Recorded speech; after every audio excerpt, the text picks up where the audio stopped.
तर मित्रांनो, बरेच वेळेला बघा इथे इंजिनच्या ठिकाणी बरेचसंच काळं घाण वगैरे झाले असते, ती हाताने वगैरे कशाने काढले तरी निघत नाही आणि आपल्या हाताने पण नीट काढता येत नाही. तर अशा वेळेला काय करायचं, आपला दात घासायचा ब्रश घ्यायचा आणि त्यानं हे सगळं बघा असं एकदम पुसून व्यवस्थित काढायचं. सगळे एकदम घाण निघून जाते, आपल्या हाताला पण लागत नाही आणि सगळी घाण पण निघते.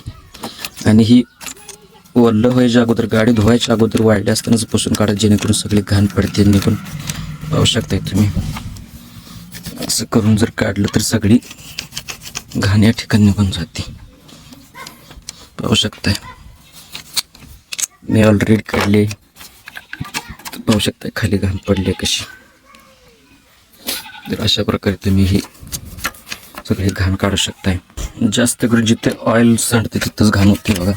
आणि हे बघा असं ब्रशनं जर घासलं का नाही, सगळी घाण निघून जाते. पाहू शकताय अशा प्रकारे सगळी. सुरुवातीला तुम्हाला दाखवायला पाहिजे होतं, लक्षात आलं नाही माझ्या. भरपूर घाण होती या ठिकाणी. ब्रशनं घासल्यावर सगळी निघाली घाण बघा.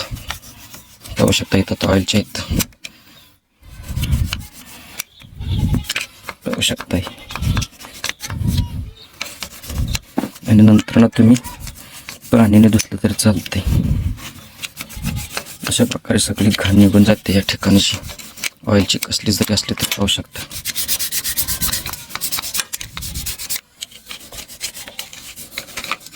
हे मी मगाशी घासलं तर ते त्यामुळं इतकी थोडीशी घाण निघून गेली, त्यामुळे तुम्हाला जाणवणार नाही. पण तुम्ही ट्राय करा, नक्कीच तुम्हाला समजेल. पाहू शकताय पूर्ण घाण झाली ती ऑइलनं सगळी. ब्रशनं घासून काढली आणि तर हाताने पण नीट पुसता येत ना, अशा ठिकाणी ब्रशनं घासलं का व्यवस्थित निघून जाते. तर आयडिया कशी वाटली कमेंटमध्ये नक्की सांगा. धन्यवाद.